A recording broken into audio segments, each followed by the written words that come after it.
GDC. And the man next to me need not to be introduced because he is the reason why we are all here to listen to him. He is no other person than His Excellency Honorable Mama Kanteh of the GDC. Thank you and welcome. أعوذ بالله من الشيطان الرجيم بسم الله الرحمن الرحيم الحمد لله رب العالمين الحمد لله رب العالمين الحمد لله رب العالمين. First of all, let me say good evening to you all and welcome to this Sarabirom Hall here. And of course, I want to equally welcome my GDC Executive Committee members that are here present. This press conference is going to be in local language for the benefit of majority Gambians. But journalists have the right to ask questions in any language they feel asking. Before we start discussions, I would first of all beg your indulgence. Today we have a great loss. One of our elders, who is the father of my ex-officer of the North Bank region, Honorable Ablai Jallo, lost his father, and I almost canceled this press conference because it's a very big loss to us. And if you allow me, then we can all together make prayers and pray for him. May his soul rest in perfect peace. Mbokai, my greetings to you all. Tay ñu ngi daje fii bugg a waxtaan ci affaire situation bu nekk ci Gambia. Today's press conference daanaka dina dem ci ñaari fànn, and that is more ci luñ observe for what is happening right now in this country, and perhaps put questions to the current government, and if need be, put some recommendations forward for a possible solution to the challenges that we are all facing today in this country.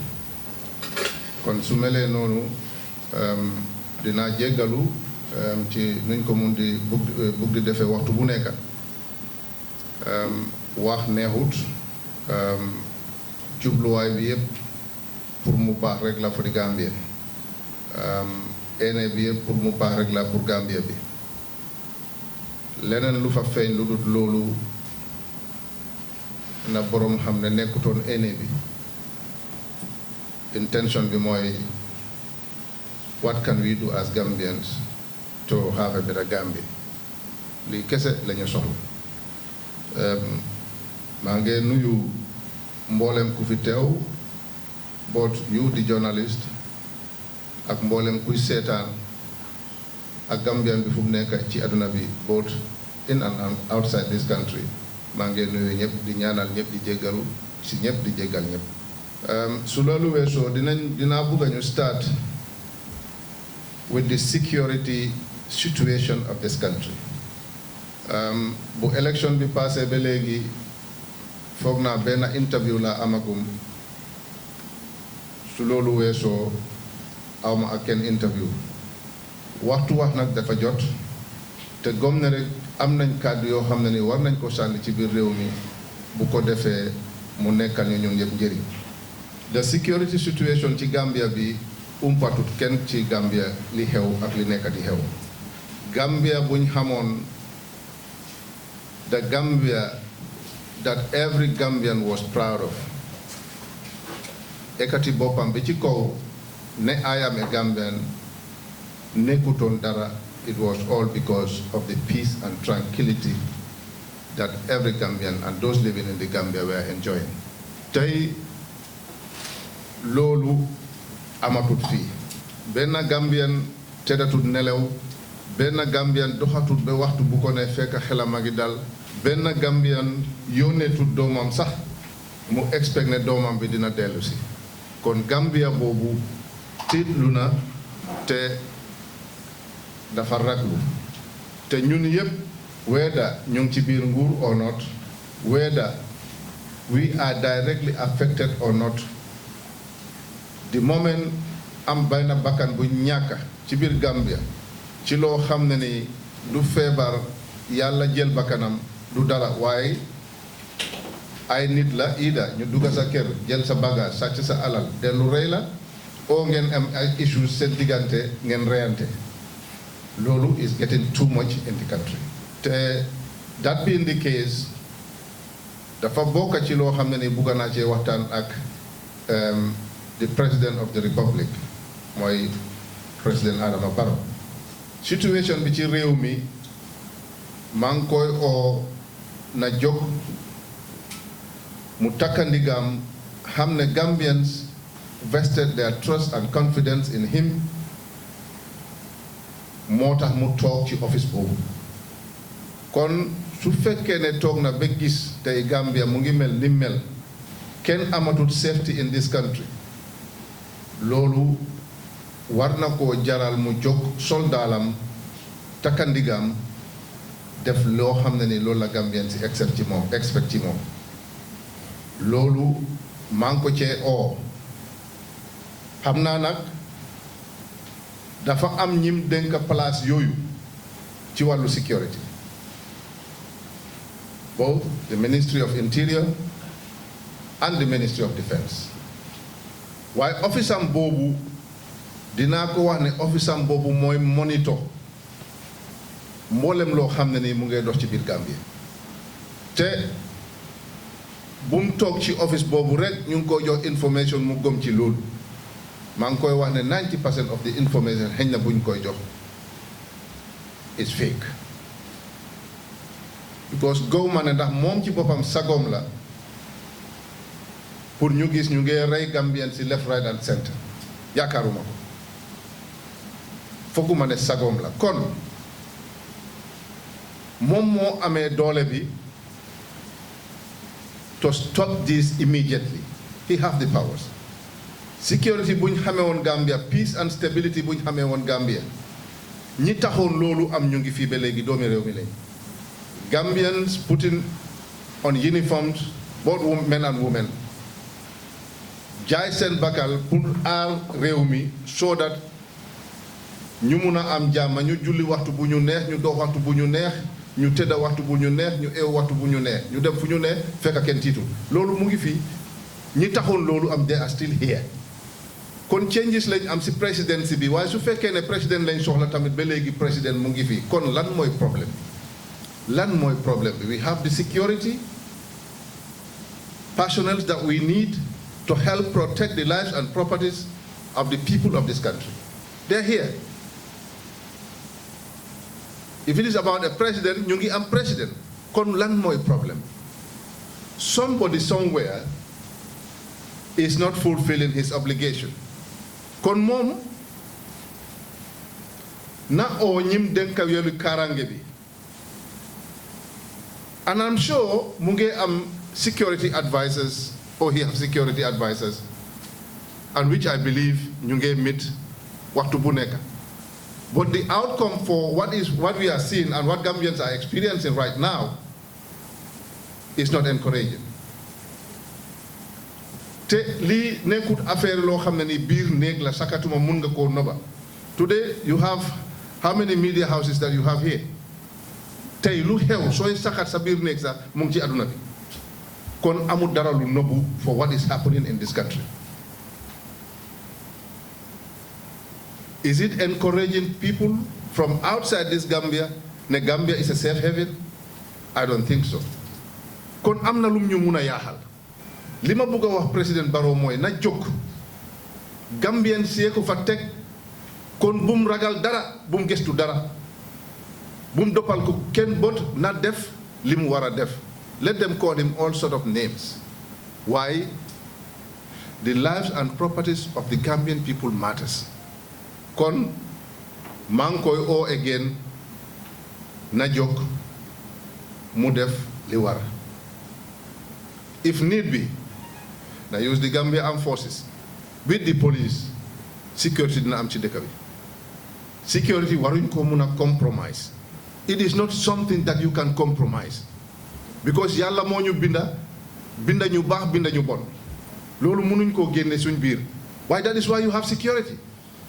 People putting on uniform. Police ñëw na fii arrest la léegi takka sa loxo yóbbu la du dara de loi bi la respect bi la waaye duhut ne moom malayka la mbaate yàlla la non nit la comme yow kon ndeke dafa am loo xam ne dénk nañ ko li ko empower li ko may doole bi pour mu ñëw téye la yóbbu la soo yaxee loi the same power bu ñu jox kooku moom président bi ñu ngi ko jox power bi ko gën a fort parce que ñooñu si ronam lañ nekk kon maa ngi koy oo na jox di Gambia Security Forces all the logistics yi soxla with motivation ñu jàppale ñu aar suñu réew.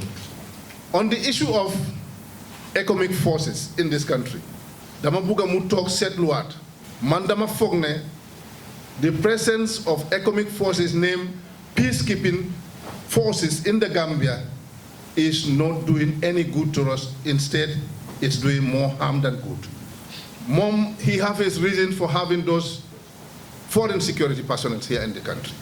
Na am belegi su ko neexee na am foreign security forces in this country. Why let them not be called peacekeeping mission because we are not at war. And that alone can discourage investors because wherever finger dege peacekeeping mission rek kon am na lu fa nekk. Ñun xam nañu suñ diggante fii benn xeex nekku fi from 2016 to now. Ben xeex musut fee am. But why do we need to have peacekeeping mission in this country?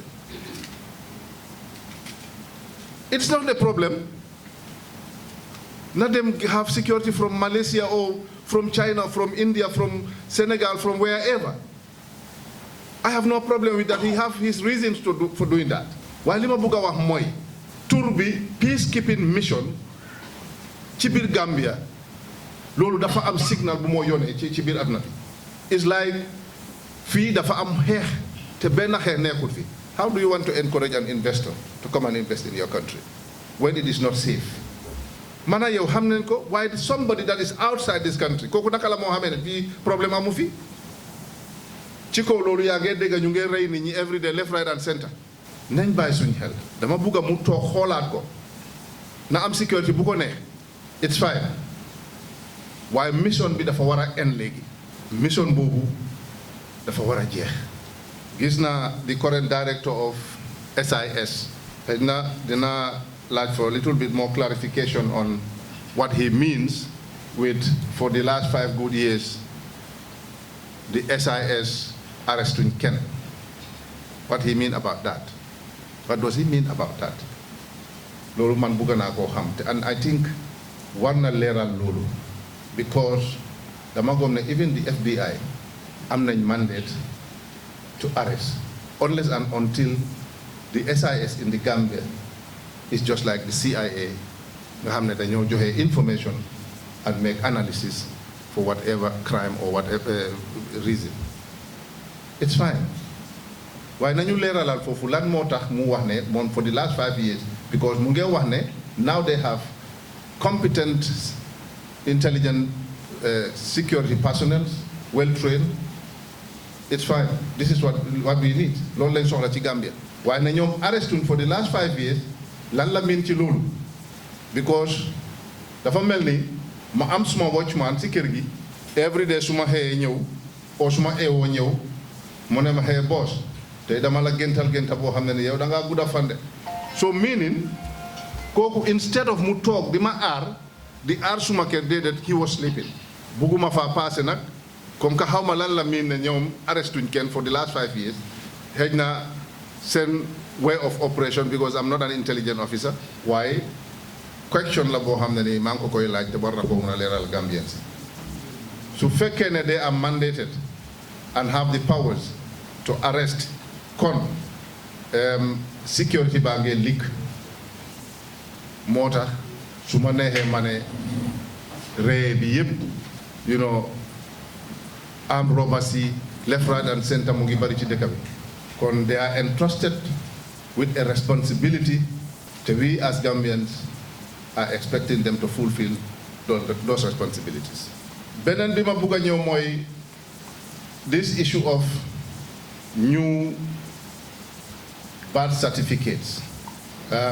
Bobu tamit bugana the Ministry of Health ñu gëna leralal nit ñi lan moy sen jubluwaay ci affaire birth certificates yi. It is good for ñu introduce a digitalization system because dafa bokk ci parti manifesto GDC. Why nu ñoy doxale dafa am lo xamne ni xel daf ci ñaaw ci man, that's my opinion. Waxuma lool la mota maa ngi leen a oo pour ñu gën a leeral affaire birth certificate yi la because kayti alkali ak kayti chief war na daa mun a jox birth certificate ci li ma dégg if I am right, if I am getting them right. Waaye sa passport or your identity card danga soxla your parents' documents. Is it not going to be a form of denying some citizens their rights and encouraging on the other side ñi indi alkalo certificate rek or self certificate, you are entitled to one. Dama buga Gambian si ñu bàyyi suñu xel bu baax. This is a very sensitive area. Your identity card, your passport were all printed by your authorities. Ak seen ay machine yow amuloo benn machine sa kër. Dafa am process bi nga jaar pour nga mun a get an identity card and a passport and a birth certificate. Ñeneen ñi sax dañoo ñëw ak seen nurse papers. Waaye sometimes dañ leen a deny di leen laajte ñu indil leen seen kayiti papa, seen kayiti yaay, seen kayiti maam ak all what not. Dafa am li ma bugg a Gambian si bàyyi xel. Man ci suma gis-gis I may be wrong. Waaye to prove me wrong ñoom ministry bi ñooy génna ñu ne ma Mama Kandeh you are wrong te dinaa nangu if I am wrong. Best dina ñëw in this country dinañ put documents before you and you are asked to vote on referendum. Majority Gambians or original Gambians will vote no. Waaye dinañ leen overcome. Dama bëgg ngeen déglu suma wax da ngeen dégloo ko xel dañ bàyyi suñu xel. We have no problem introducing digitalization system. Waaye nañ njëkkee with people that are holding our national documents, both identity card and passport. On the other side, they create a market for few individuals because li tamit commencé nañ di ci laaj ay 300, 500 from people. Demal indi 300 ma stampal. What are we trying to introduce here? We need more clarification. And I'm calling on the Ministry of Health. Nañ génn ñu gën a clarify nit ñi. Monday, until then, maa ngi reserve suma boppa ak anybody koo xam ne mu ma dégg. In fact, su fekkee ne mënuñoo leeralal nit ñi nañ ko stop for now. O ñu seet ñoo xam ne ñu ngi am valid documents, Gambian documents, ñu joxagum leen those birth certificates. Health insurance. It's very good. Why not? Health insurance guy nga amagum l'hôpital. I'm wishing them well. Te bugga naa gis health insurance am ci dëkk bi with fully furnished hospitals nationwide. Maa ngi leen koo éenee. Also equally maa ngi oo the Minister of Health and his ministry. Dead bodies yoo xam ne ñu ngi leen fi denc for 7 good years in containers. Ñu ne xàmmewuñ néew yooyu dead body yooyu. They are unidentified dead bodies 7 good years now. Loolu kese denc leen am na ñoo xam ne nit yàlla lañu in a container for so long. Loolu tamit nañ ko xelaataat dimbalewul Gambia. Ak luñ mun a ñàkk identify nit. It is just too long for a process pour ñu def li ñu war a def ñu am the order from the court. 7 good years is just too long for that. Kon nañ ñu jàppale ñu resolve that problem. Ladies and gentlemen, on the issue of failed projects in this country, am na benn bés our president demoon na on a surprise visit, if I can say. Fu mu waxee ne he was not happy and that he was disappointed. I was equally not happy and I was disappointed too. Whoever was faulty, the project boobu demut nu mu waree, was a disappointment anyway. Su fekkee ne society government la was a disappointment, su fekkee ne society contractor la was a disappointment. Kon maa ngi oo président Barrow ba tey na xam ne office am bi moom mooy monitor mboolem loo xam ne ni mu ngi dox mboolem koo xam ne yaa ngi ronam bu mu ragal dara na def li wara bu mu demee visit project boobu ba mu wax ne he was disappointed dafa waroon a romba si yeneen project he will be equally again disappointed. Sometimes na soo waxee ñu ne oppositions are Gambians te ñiy wax loolu they are not better Gambians than us. ñun suñ leen génnoon ñoom mënuñ ñoo génn waaye dafa am luñ dee bugg a dugal ci boppi président Barrow dama laa wax ne sa opposition mooy koo xam ne ni yaa ngi ànd ak moom bu dee bëccëg waxul la dëgga di la fenal ba pare di la praise boo xam ne ni caru kooku mooy sa opposition. because at the end of the day soo duggee si xamba gi moom dafa toog mu taxaw fële yow kenn nga des foofu tey soo buggee protest ñu ne the oppositions are behind them. It's like amul benn Gambian koo xam ne ni am na right to protest fekk amul benn opposition bu nekk sa gannaaw nañ bàyyi façon politics yooyu. opposition bi am nañ right if they want to protest ñu protest soxluñ ci ndimbali kenn. But I believe the Gambian opposition are peace-loving people. su fekkee ne protest rek la woon Gambia bi xam na ne after the presidential election ñu nangu ñoo results te mënoon nañ génn ñu protest. But no, we choose peace over violence.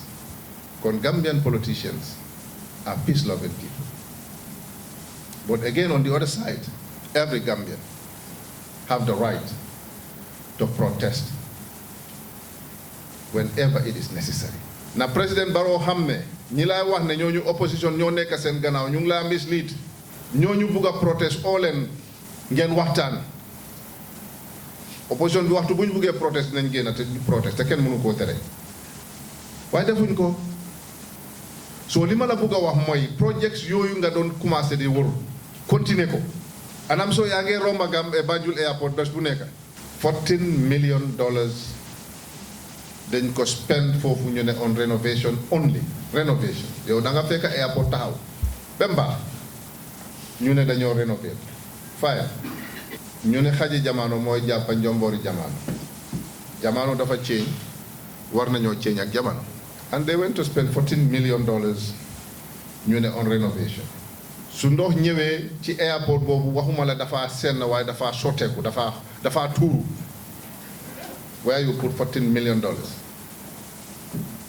President Barrow na dem seet the cooling system in that airport ak machine boobu fan lañ ko jëlee ak fu ñu ko jëlee naka lañ ko amee. you see lii yëpp soo jëkkee njiit da nga ko war a seet doo joxe di resources rek nga toog ñu ngi laa indi report and for you everything is okay.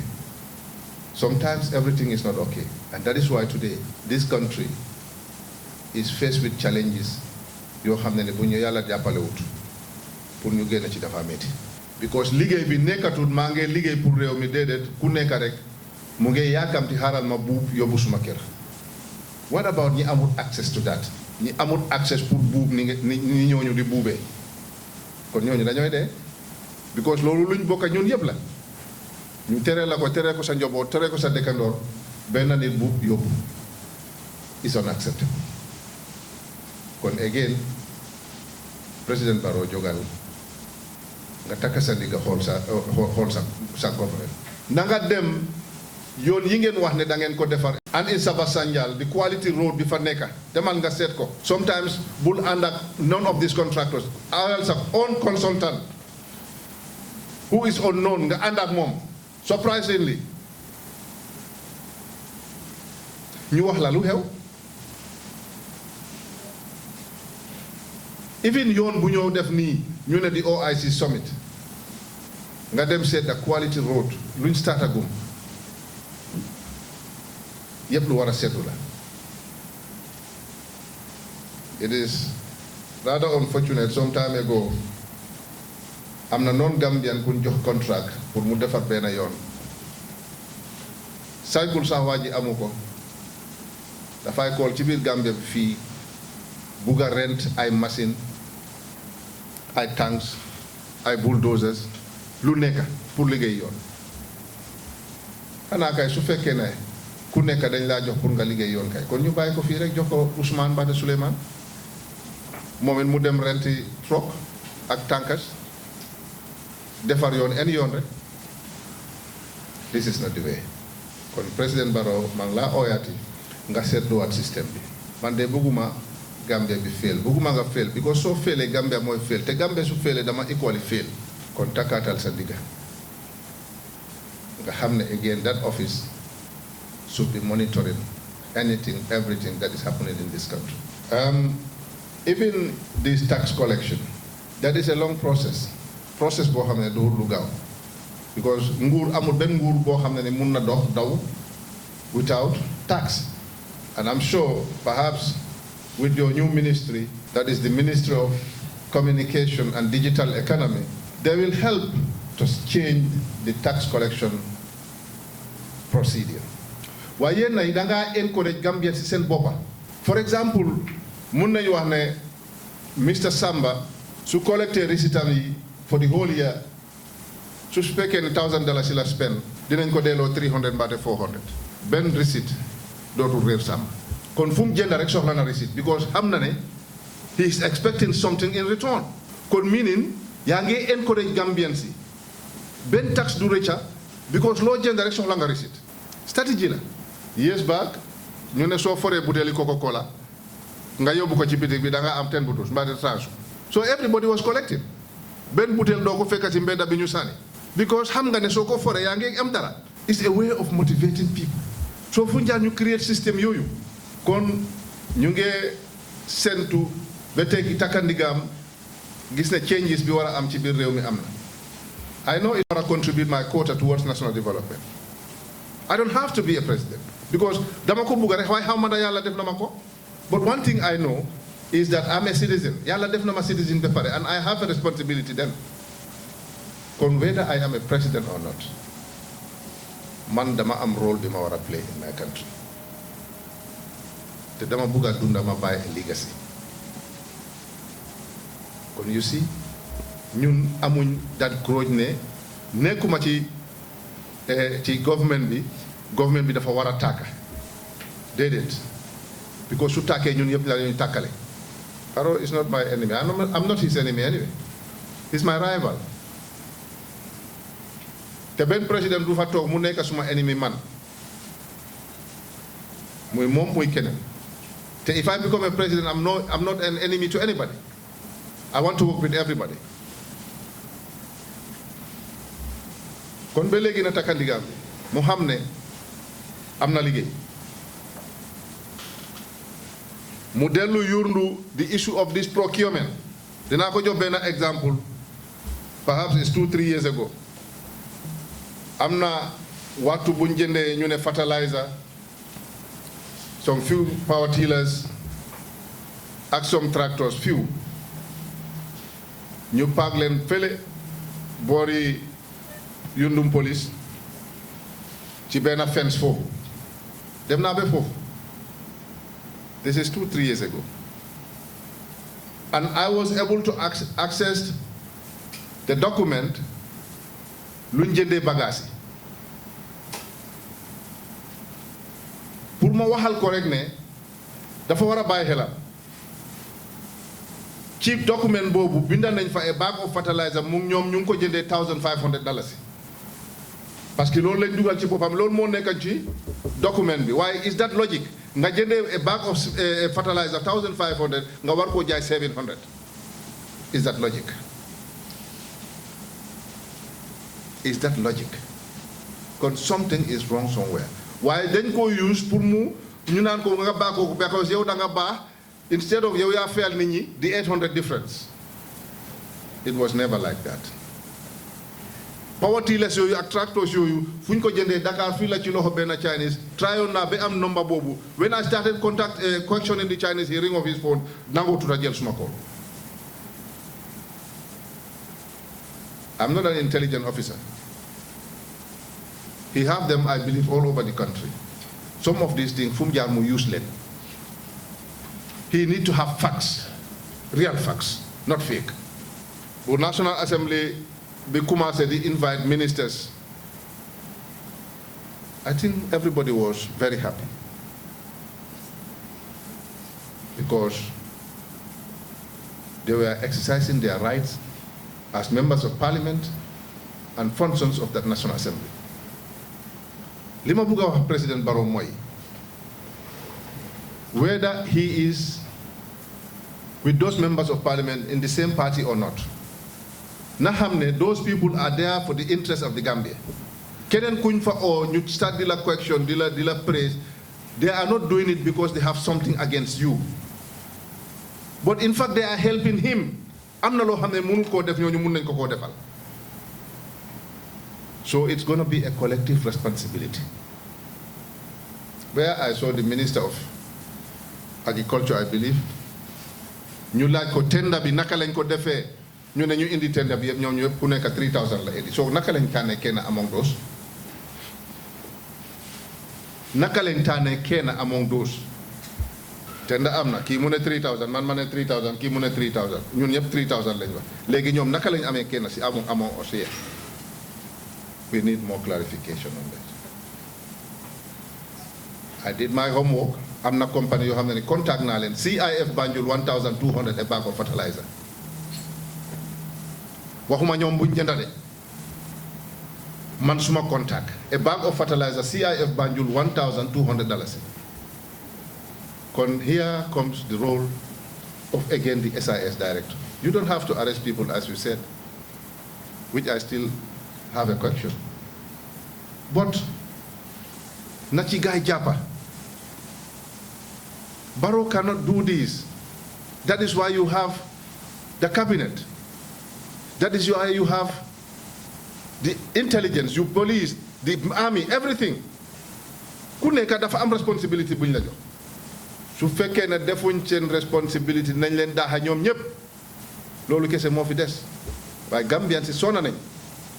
Dunda bi seer na ragalatuñ kenn ku nekk lu la neex ngay def da ngaa dem si bitik léegi nga laaj dara ñu ne la $10 after 5 minutes nga génn rek delluwaat foofu ñu ne la $15.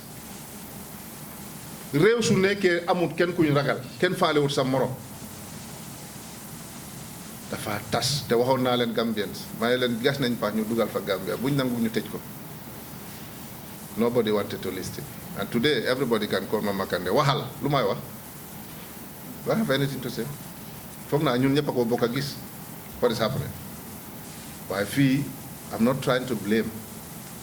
maa ngi waxtaan ak Gambians yi, but especially those that are in government, especially those that we have entrusted with positions and paying them monthly salaries, giving them all they need to perform their duties. Unfortunately, realize ne ndax am na kuñ teg ci place li jar a bàyyi xel. Su loolu weesoo again xam naa journaliste yi fu mu nekk nii ñu ngi yàkkamti laaj questions waaye maa ngi jégalu rek tuuti rek. I'm all yours today. Fii ba 12 o'clock soo leen sonn du ma sonn and I'm ready to answer any question boo xam ne nii xam naa ko lu ma xamul rek naa leen wax ne xaw ma ko bu leen ma meree nag ci loolu dégg nga. Ci fi may ñëw next is that maa ngi oo nguur gi again, but before coming to that there is this famous petrol issue in the Gambia. Very famous, very expensive. Drivers yi strike nañ fi 2 days how much 3 days ñu ngi toog ñu ne duñ dawal suñu wàññiwut fuel or checkpoints yi ak yooyu. It's fine. I have seen the Ministry of Finance on one of the, I don't know, Ker Fatu or Fatu Network, benn la si yooyu. Ñu ngi doon waxtaan jéem a wax Gambien si li xew. I think my brother Nyang Jai was there, one of the biggest critics of this government. Waaye keroog moom nanguloon na gaay. It was okay. But man, I still have a question to that. Because man xam naa ne fuel dealers yi per litre $50 la.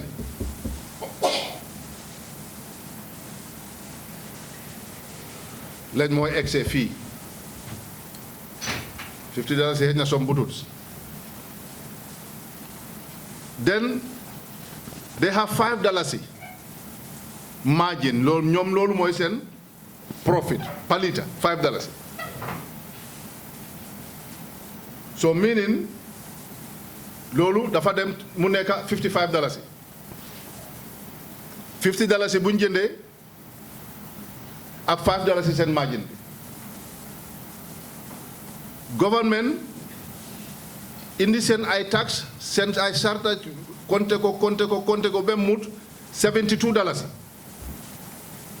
From 55 to 72 ay sarta yoo xam ne ni la fuel dealers yi war nañ ko matali. Suñ ko mutalee bu ko defee ñun ordinary Gambian dinañ fay loolu. That is why ñu jëndee fuel bi loolu.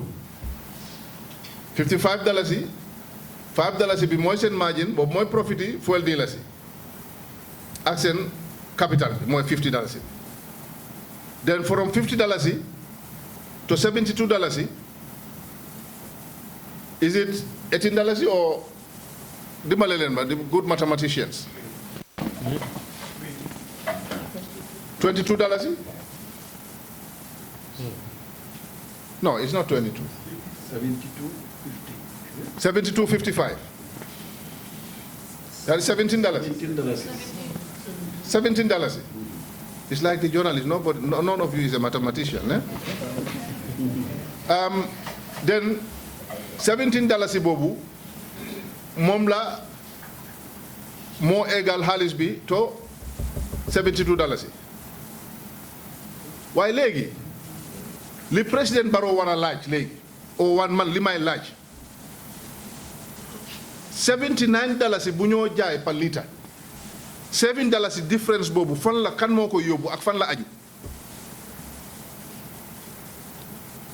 because ñële am nañ seen $5 nguur gi seen taxi ak lépp am nañ $17 but there is $7 extra plus boo xam ne is not accounted for or amut fenn fuñ ko indicate ne Samba moo ko moom mbaate Souleymane moo ko moom that's $7. We need clarification on that. So da nga gis ne $7 kooku boobu sax moo ëppa fuel dealer bi li mooy am $5. $17 goes to government. But again, an extra $9 boobu fan la moo dem. I'm not accusing anybody. We need clarification. And I'm sure fuel dealer yi jëluñ ko.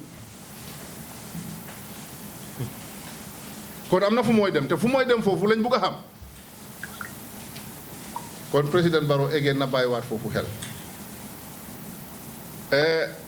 Lu nekk ci gémmiñ bi dafa bari waaye duñ ko fi mun a jeexal. The last point bi ma bugg a wax mooy maa ngi oo nguur gi again. Am na investors yoo xam ne nii maa ngi leen a invite ci Gambia bi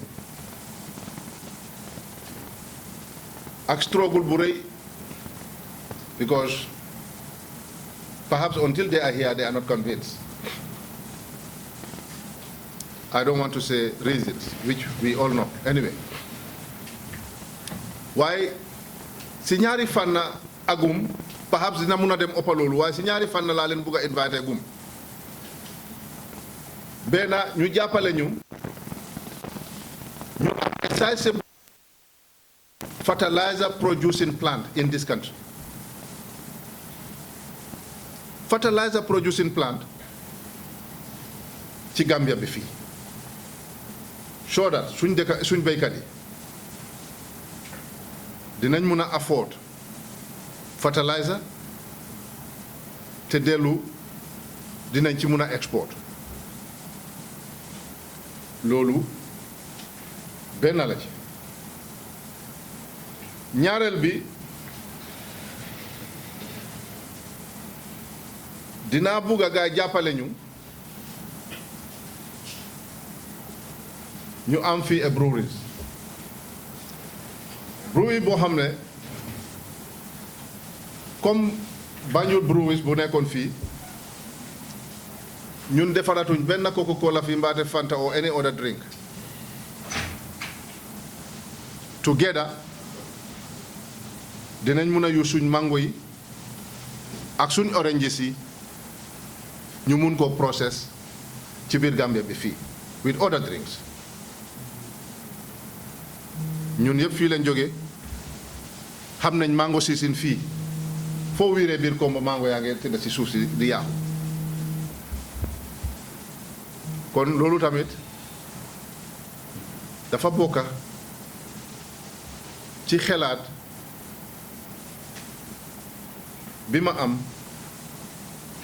pour ma encourage leen ñu ñëw. I was thinking of a digitalization hospital. waaye loolu du yomba def because ñun ñemeñatuñ loolu yooyu loon boo xam ne mënuloo génne revenue at the end of the day. te for now xam naa government is struggling so much moo tax ñu ngee ñoppati ku nekk ñu ngee ñoppati fu nekk pour mun a génne tax lu tax dañ dem en seen boppa luñ antanut. That was all wrong advices. I don't want to get into that. Perhaps one other day dinañ ci waxtaan. waaye lii ma wax ni dafa bokk ci agriculture ba pare ñu stop the blame or the blame game waxtu bu nekk we have to look for an excuse lii moo tax jafe-jafe bi am nii. the moment nga experience benn jafe-jafe pour war ngaa plan pour ëllëg but planning bi lacks a lot. When they came in, the excuse was we inherited a system of dictatorship 22 years. Everything they talk about Yajam. It's fine. The next thing is COVID-19. Now it's Ukraine-Russia war. Aren't we not planning? Can't we plan? What is stopping us from planning? What is stopping us? Sorry. What is stopping us from planning?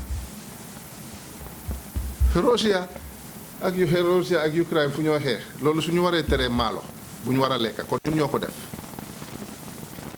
ni ñoo ñu def ñu liggéey ba ñu war ñoo supply ba ñu yaakaar leen ñoom pour dundal ñu te ñun ñu am suuf si we have everything we need in this country kon the blame game must stop lii suñ fault la yàlla defal la ñu lépp luñ soxla waaye nag yàlla du ñëw béyal ñu yàlla du ñu dem jëndal machine indi yàlla du def loolu de li mun mooy ñu jox ñu suuf si jox ñu àll bi jox ñu ndox bi te def na ko lu ci des si ñun la kon maa ngi encourage président Barrow na xoolaat saakulam bi mu xoolaat liy dox ci réew mi as he once claimed that he is I believe the most informed person in this country but again maa ngi ko wax ne we as opposition we are also very informed. So sometimes déglu ñu dafa important. Bu ñu wax rek ngeen jël waa opposition la. Opposition bi tamit dafa bugg a jiite réew mi te amul kenn si opposition or politician bi nga wax bi taxaw fii in a political rally naan jox leen ma Gambia man su ma ko jotee dinaa ko lakka. Nobody will do that or nobody will say that because each and every one of us ku nekk mu ngi gàddu parti manifesto boo xam ne ni foog ne bosam is the best and best for what for the Gambia kon we are citizens equally like him suñ sago rek réew mi baax but this is a challenge and it's a challenge for every Gambian and I'm calling on all Gambians whatever we can do as a people nañ ko def ñu jàppalante. I believe there are thousands of people Gambians ñoo xam ne ni retire nañ am nañ place ci aduna bi façon institution boo xelaat ci aduna bi Gambians yi ñu ngi fa woon. They are here in this country. Get some of them, let them advise you. nañ la ubbil bunta bi nañ la ubbil yoon bi waxuma li nga amee baaxut de waaye feesagul suñ bot maa ngi jégalu nag damay wax suma xelaat rek. I wish suñu OIC summit bi dinañ ko doon am this year. Unfortunately, I don't think it's gonna happen. it going to happen? I don't think so. Maybe another time. Okay, last card bu may sànni ci vice président bi suma broda la suma xarit la waaye nag he once said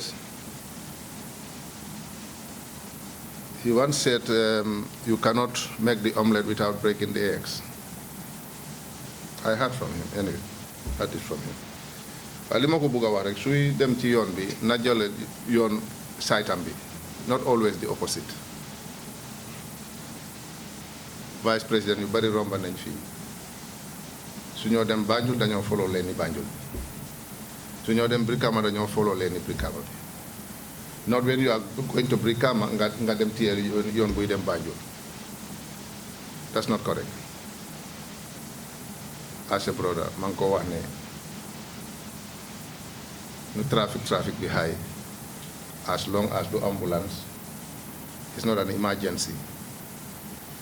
Amna his security ci kanam mun nañ ko jàppale ñu clear ko yoon bi mu romba than always taking the opposite lane. Su loolu weesoo, ladies and gentlemen, colleagues, I want to thank you all for coming, and as I said earlier on, whatever question that you have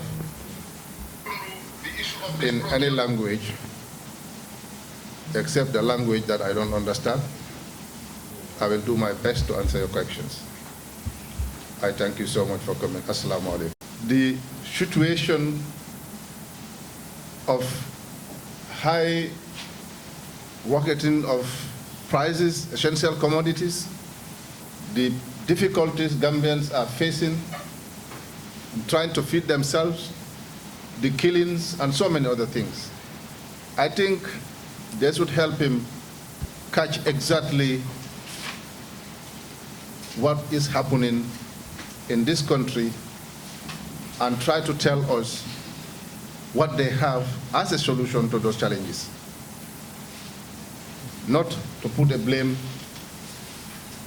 on Russia and Ukraine or COVID-19. It has been experienced worldwide. So, but for your country, you should try to find a solution and be very frank and honest to your people and tell them exactly what's happening. On the issue of the newly introduced birth certificate, you know, the possibility of registering non-citizens is very high, where the alcalo and the chief have the power to give you a document that will avail you the opportunity to be registered and given a birth certificate in this country. I'm not accusing them for anything, but the examples were very clear during the last presidential election. Unfortunately, the petition put before the court was never listened to, but there are a lot of evidence that non-Gambians were given voters' cards. And until that is proven wrong, for me it exists. So we have to be very mindful. I am not saying it should be stopped, but there are Gambians that are identity card holders, birth certificates, passports.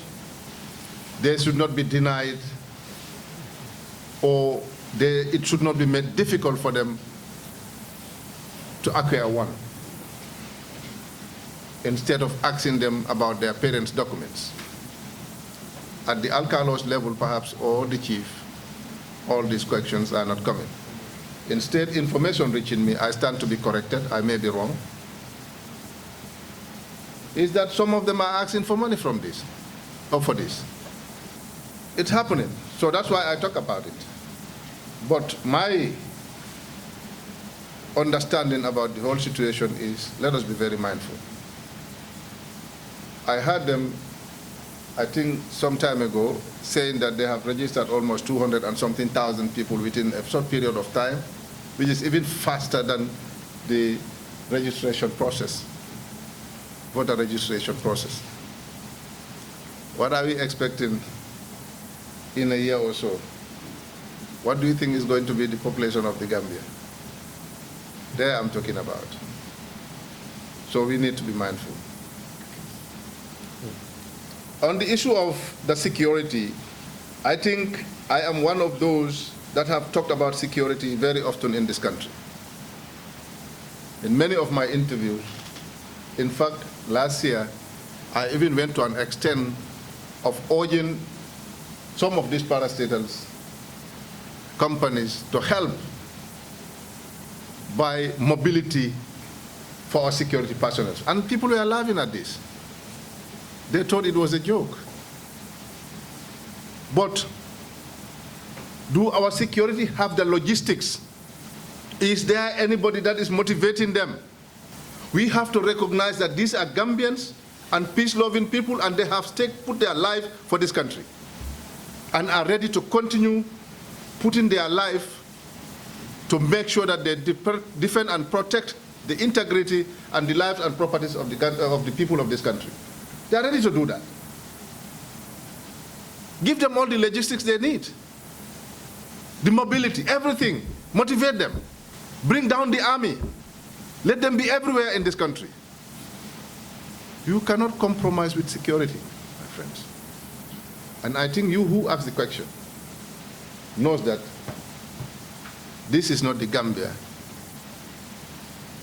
that we used to know. It has changed. And it did not change for the better. I think these are the only 3 questions. Any other question? Thank you very much. I don't want to be like my brother Musa Yali Bachiri to ask the president to give me around this country for 3 months. 3 months. But I think that is why I am talking the way I am talking now. I believe I would have been more serious without compromising the security sector than as it is happening now. As I said, the moment you joke with security, you are joking with everybody's life. And we all need to be protected. And if you do follow my meetings or sometimes my interviews or sometimes my press conferences, I can proudly say that in this platform is one of the platforms that most of the time security matters are discussed, the Gambian security. A security personnel or security system or security, that we have in this country, and I'm very proud of them. I have talked about it even in 2016-17 when the economic came in. Without them, we would not have been here today discussing politics.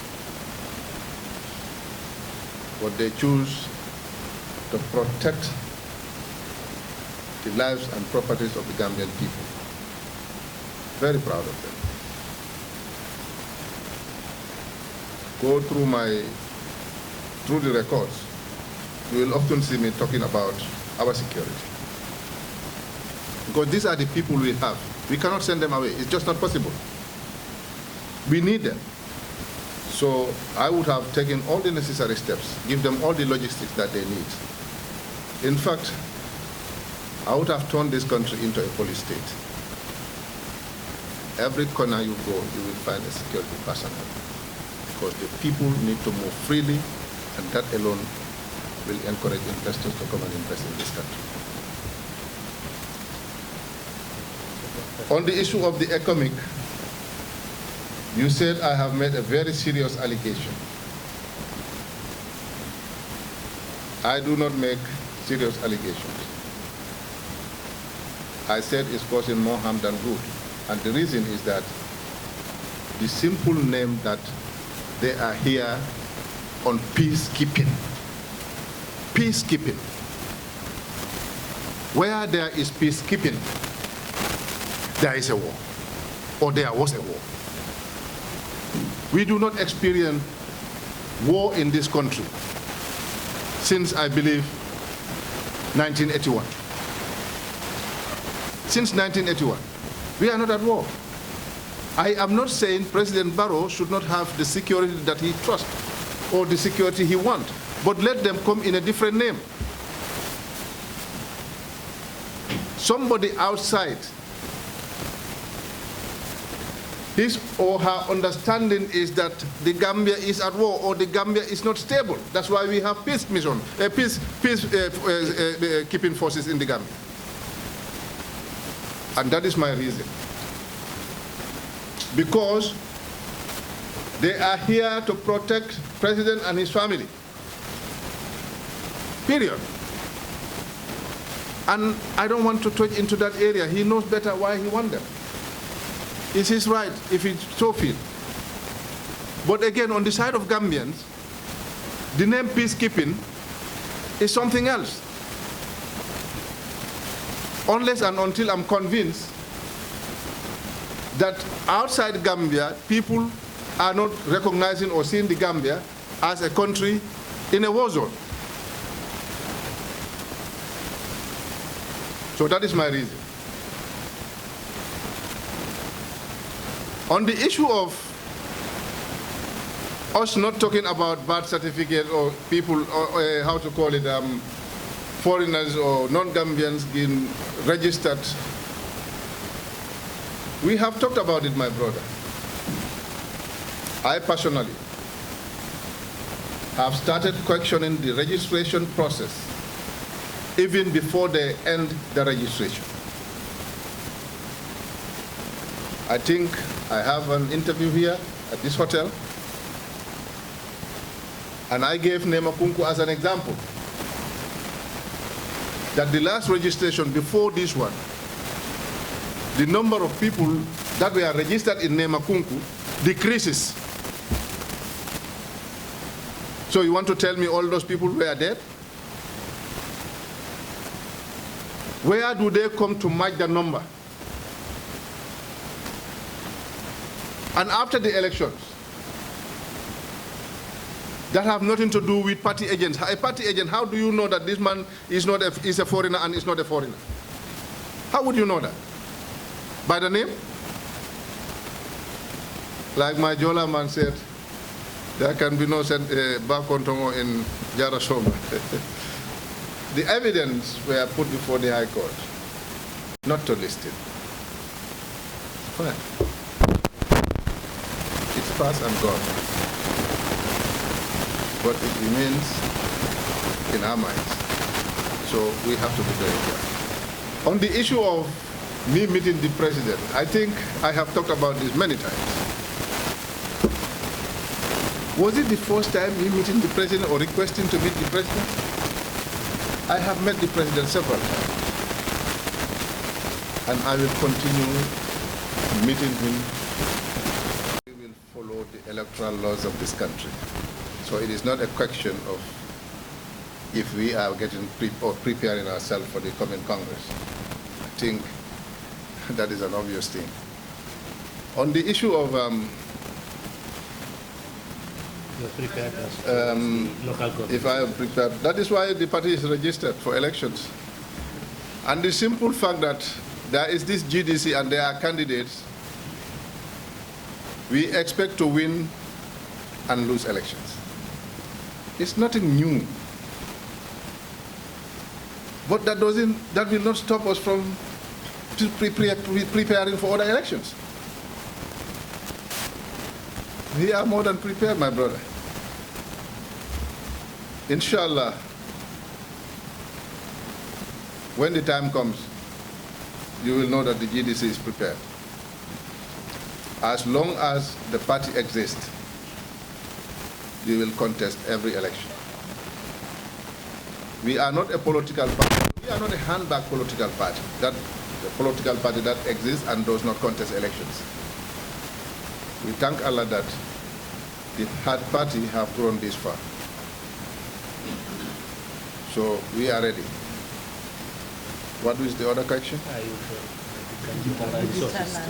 Well, yeah, of course, the moment we are able to do it, then it's sustainable.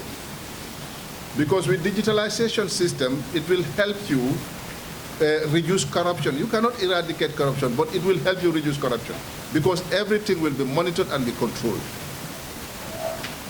So it is a process to help the government collect more revenue, and everything is going to be legalized, everything is going to be monitored. So why is it not sustainable? If you and I support it, it will. But the moment it is in place, and you and I are trying to take the back way all the time, it cannot work. But I'm sure there will be conditions and penalties attached to that. If you want to beat the system, and if you are caught, then you pay the price. It's simple. So the best way to reduce corruption is to make sure, because it's today world is all about digitalization, e-governance. I told you about a digital hospital. You don't need a file to be moving from one place to the other. You don't need a medical prescription to go and take to the pharmacy and give somebody. You just need a code. Enter the code, the machine will bring you the medicine you need. How can you steal that medicine when you don't have access to go there? So I think it's the best thing that we can introduce in this country to reduce corruption. Any other question? Of the OIC summit, I don't think if government can do anything as at now for the OIC summit to take place this year. All the necessary logistics to be put in place are not in place. And I believe, as usual, the year end will be in December. And we are fast approaching October, then we kind of have only 2-3 months to go. And I don't expect the 20 roads that are supposed to be built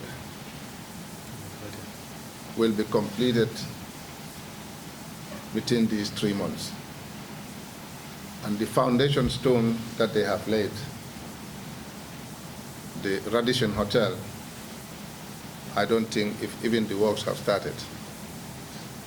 So the signs are there. It is not me telling you that it's not going to happen. It is the signs that are telling you that it's not going to happen.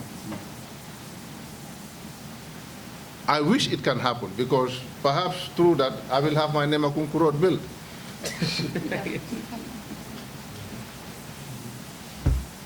But I think what they can do is to continue negotiate with the Arab League and perhaps have it another time, because we need it. On the issue of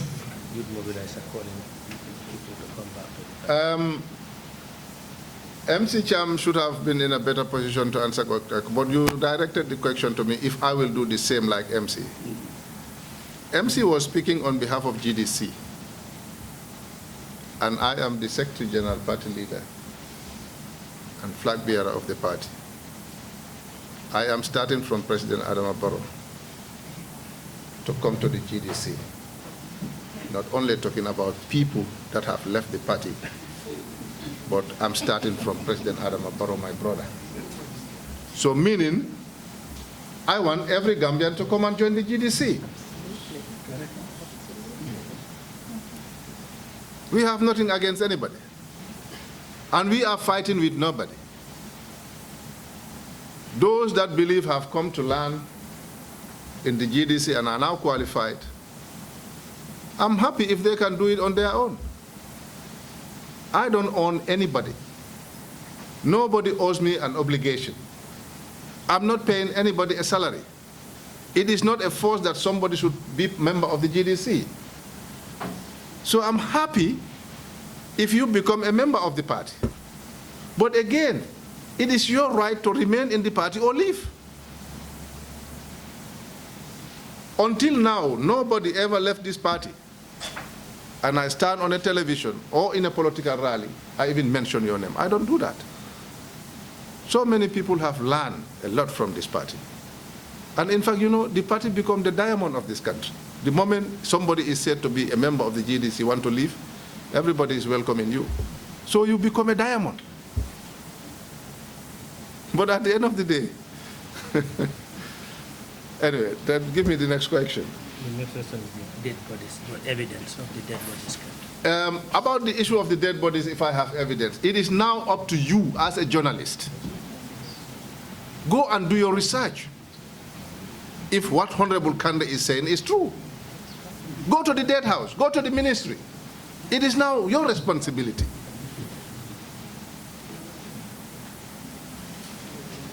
So, the issue of GDC and APRC No Alliance, we have an MOU. The MOU covers both presidential, parliamentary, and local of government elections. So I think that have answered your question. Omar, on this note, I want to thank everybody. I pray to the Almighty Allah. May Allah give us all good health, long life, and to a better Gambia.